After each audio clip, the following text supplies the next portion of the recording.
Hi, Drrodrohrich. Welcome back to Rohrich Knows Podcast, helping you become a better you, a younger you, and maybe a longer you, because we're excited to have with us today Doris Day. She's an associate professor of dermatology and so much more. She's really an amazing holistic dermatologist. I mean, she's phenomenal. So Doris, welcome.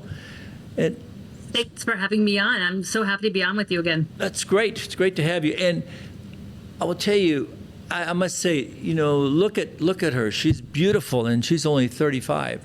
But I must say, Doris, you and I talk a lot at various meetings, and we got talking about anti-aging medications and meds, and it was an epiphany about some of the things that you said to me and that you've been doing for a long time. So let's just dive in. So anti-aging medications. So you think we can enhance our longevity in the years to come?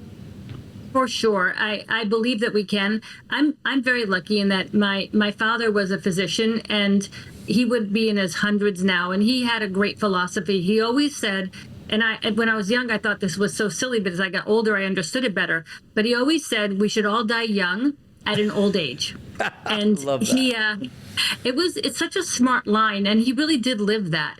He was very into nutrition, and he thought of food as medicine. He always said exercise and food are two completely different things. You don't exercise to lose weight. You eat food in a proper way for weight and health, and you exercise for health. But he didn't ever say that you could replace one with the other in any way. And he always exercised till he died, really. He was 91 and was perfectly healthy when he passed. He got hit by a car, of all things. So the thing is, though, that he really had a great philosophy about longevity and studied supplements and nutrition. And I always thought of myself as his youngest apprentice. I mean, when we were in the car and people would do like car games looking at license plates, we used to do the circulatory system from when I was like 5 years old. So really? I kind of grew up with medicine. We'd go to the store, buy fish, and then he would dissect it and tell me about all the different organs before we, scaled it and cooked it. But we had a lot of fun studying medicine together, and he really got me into the idea of understanding supplements as supplements, meaning that you have a healthy diet, you do these other things, and supplements helped along with that. So I've been open to the idea since I was very young, and I've really been studying longevity for about 15 to 20 years. And about, I guess, 10 to 15 years ago, I was doing the medical news headlines for our local Channel 5 News here. And they sent me a story talking about this anti-aging pill that cost pennies. And it was a story about Metformin, which is a drug that's generic. It's not expensive, and it's used for type 2 diabetes. And we also use it for things like polycystic ovarian syndrome and some other things where there might be increased insulin resistance. But when you look at aging and what increases aging, we know that inflammation is a big component of it, and that does tie into insulin and insulin resistance as well. So the more I studied Metformin, the more I realized that this was a really interesting medication that even if you don't have type 2 diabetes, it might help longevity. And the more I studied it, the more I thought, well, there's no reason not to take it. It really has very little in the way of side effects. About 15 to 20% of people can get GI upset. In most cases, it goes away if you still take it. Some people just can't take it, and that's fine. It's not for everybody. So we were at Cosmetic Boot Camp, this meeting that is one of the best meetings of the year that I know you're one of the founders of, or one of the program directors of, and we were talking about this, and some other doctors were talking about it as well, and so I started taking it about 10 to 15 years ago, and was taking it for a long time. So when I talked about it, and then I did a little post on my Instagram about it, oh my God, it got picked up by everybody. I'm still getting Google alerts of it being picked up by newspapers that I am like claiming that it's the be-all, end-all panacea, which I kind of said tongue-in-cheek at the end of the show. But I was the thing about it is that there is no panacea, right? There is nothing that is going to make it so that you automatically, there's no magic pill, in other words. Right. And actually, I've since switched from Metformin to a different medication. So as I learn, as I grow and push out of my comfort zone and continue to study, I have learned that Metformin is great for a lot of people who are not very physically active and who may have some insulin pre-insulin resistance issues because it does a lot of great things. But there's another medicine that is quite good. So there's a medicine called Rapamycin. Have you heard of that medicine by any chance? Yes, I have. Yes. Okay, so rapamycin is typically used for people who've had kidney transplants to prevent kidney transplant rejection, right? That sounds like a really serious thing. Right. But there's a lot of studies that show that rapamycin taken once a week has a great effect on longevity without side effects. One dose by mouth, one dose? 5 milligrams. So they come in 2 milligram pills and 1 milligram pills. So you have to take 2, and 1. And again, I go to a functional medicine doctor, so I measure what my body does with these medications. I'm not just taking things and saying, I'm going to live longer. I actually measure my white blood cell function, and they've actually gone down to functioning like a 30-year-old, and I'm 61. So it's made a huge difference for me, but I'm doing this in a very controlled way for my body, and every body is different. But rapamycin is now being studied for longevity. And there was a mouse study that looked at rapamycin and this other medicine, which is the one I switched to from instead of metformin, called acarbose. And acarbose is also used for type 2 diabetes. So that's what I'm looking at. When I tell people stories about what I'm taking or what I do, it's based on the knowledge that we have. And it's not saying that people should just go out and do this, but it is something to find a physician who knows how to monitor your health and see what's good for you. And you do that along with diet and exercise to help yourself have that health span, not just longevity, but health span. Like I mentioned, my dad was walking 8 to 9 miles a day into his 90s because he had a great health span. And when you look at people who live longer naturally, what you find is they die of the same functional decline as everyone else, but they get it much later. Right. So when you're functionally active and you take care of yourself, that health span means that you'll have less joint aches, less heart disease, less dementia, less of these other problems, because aging in many ways is pathologic. It's a functional decline. And the whole idea of what rapamycin does, it's a really interesting process. So it blocks this thing called mTOR, which is mammalian targeted rapamycin. So if you think about what that does, if you had a pot of water and you wanted to heat it because you want the warm water, okay, you turn on the fire, you heat up the pot, you take your warm water, and that's fine. But the pot is still on the fire, and the fire doesn't go off. It keeps heating up the water. Right. And eventually the water boils off and the pot starts to deteriorate. That's what happens with our bodies. We were designed to sort of live for a while, propagate, raise the kids, and then die. But we're not dying so fast anymore. Right. We're living longer, but our body is still going through that same process of development where it needs to slow that down or stop it. So when you take something like rapamycin, you're slowing down that process of development to the point where you're not heating up that pot so much, and it's not, the water won't boil off as fast, and it's not going to start deteriorating. That's how you could think of what rapamycin might be helping with. Or if you thought about it like you had an old house, you're not going to call in an electrician or a plumber and think your whole house is going to be renewed. You're going to call in a general contractor. Yep. That's what rapamycin is. It's like a general contractor. It seems to rejuvenate your immune system and other organ systems. And they're still trying to figure out which systems it affects more than others. But we know that there's a really great article, I think it's from 2015, that showed that rapamycin rejuvenated the immune system. They did a study in Australia, but they also did a mouse study where they took young mice that were healthy, put them into 2 groups. One group, they gave the influenza vaccine. The other group didn't get it. Then all the mice got lethal doses of influenza. The mice that got the vaccine all lived. The mice that didn't died. Then they took older mice, gave them the influenza vaccine, gave them a lethal dose of influenza. Only 30% lived, meaning that an older mouse, their immune system is older. Even if you give them the influenza vaccine, a lot of them are still going to die. Right. They gave those mice rapamycin, and then they gave them the influenza vaccine, and then they gave them influenza. 100% lived. Wow. So What is it? How does it act? Does it act as an autogeny or autophagy of the cells, or what does it do?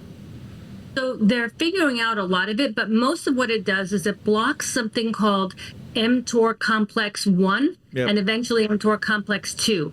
And those complexes, if those that have a lot of downstream effects that affect your immune system, that affect other organ systems and help rejuvenate them. So it works really like that general contractor that is going to bring in all these different systems to help your other organs rejuvenate. So but you were on metformin for a long time, and that actually stabilizes mitochondria, does it not? I mean, it's a very general. Yeah. But That's it. That's the thing about metformin. While it does many good things, it's not necessarily great for mitochondria. And if you're a weightlifter or a bodybuilder, it can affect building muscle, but most people are not that. So it has a small effect on muscle. Potentially if you're lifting very heavy weights and trying to build a lot of muscle. So one thing people would do is like not take it on a day that they're doing a heavy workout, Right. or and that seems to be a thing. But most people are not that active that they have to worry about its effect on building muscle. So but you stopped it. Well, how long ago did you stop metformin? I stopped it only about a month ago because when I learned more about acarbose, because I try to read everything in the literature. I'm always listening to a lot of the functional medicine doctors who are doing the research themselves. So the thing I was talking about, rapamycin, is from listening to the people who did the work on rapamycin talk about their research and about reading their research. That article that looked at mixing acarbose with rapamycin in mice actually did show an improvement of longevity. And acarbose works differently than metformin does, but they're both for type 2 diabetes. And acarbose doesn't have that same effect on muscle or on mitochondria. So that's why I switched over. But it's always learning, always growing, always developing. Yep. When patients ask me when I do something like PRP, they go, am I going to have to do this forever? And I go, well, until I come up with something better. So as we come up with better, then we go to better. Right. So what's your dose of rapamycin? What do you do? 5 milligrams once a week. Once a week. And then what about M&M? M&M, and that's Sinclair's. I take those. Yeah. NMN. Yeah. Yeah. So NMN and nicamides are precursors of NAD, Right. which is very important for ATP, for energy production, for mitochondria. So I take something called N-acetylcysteine, which is a precursor of glutathione, which is Right. also about energy. And I take NMN. So I take 2 different versions of it that are precursors of NAD because they seem to have the best conversion to NAD. And those are good to take first thing in the morning because that's when you need that energy and when it works best. And that's the other thing is that there is a circadian rhythm to this. So even the time of day when you take things makes a difference.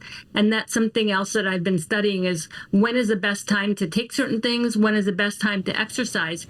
Now, if you don't take it at all, or you take it, it's better to take it than not taking it at all, right? So Right. when you want to get into the nuance, then you can go, okay, well, I'm taking it. Now I'm going to try to figure out the best time. That helps. And, I walk to work every day in the morning. It's a 2.5-mile walk. I walk home every day.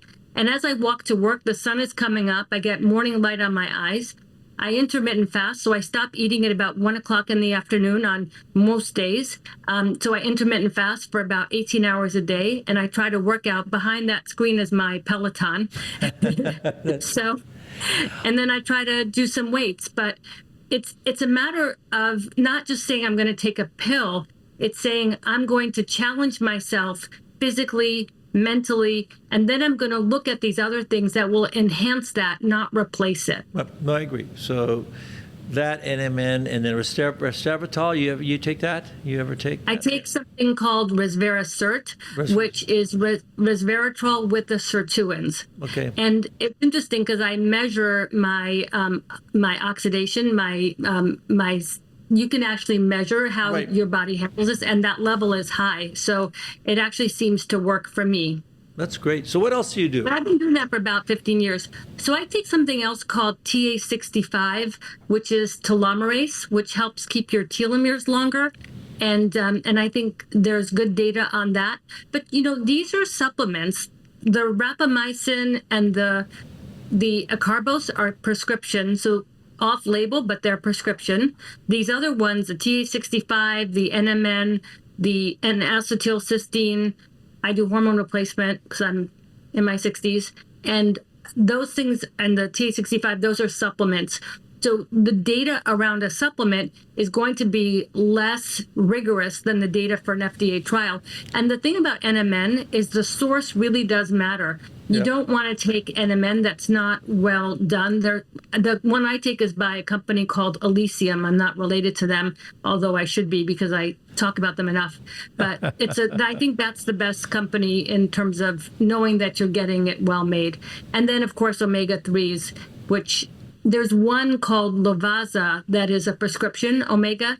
And the only reason they made a prescription is because they want people to take it, and some people will take prescription, but I think that's a well-sourced one, and I keep it refrigerated so it doesn't get rancid. Right, that's good. Magnesium's good. D3. I take that at bedtime, yep, magnesium glycinate. Right, glycinate's good for the heart and the brain. And then, of course, Zinc piconolate. Yep, and D3, 5,000 units. I take that.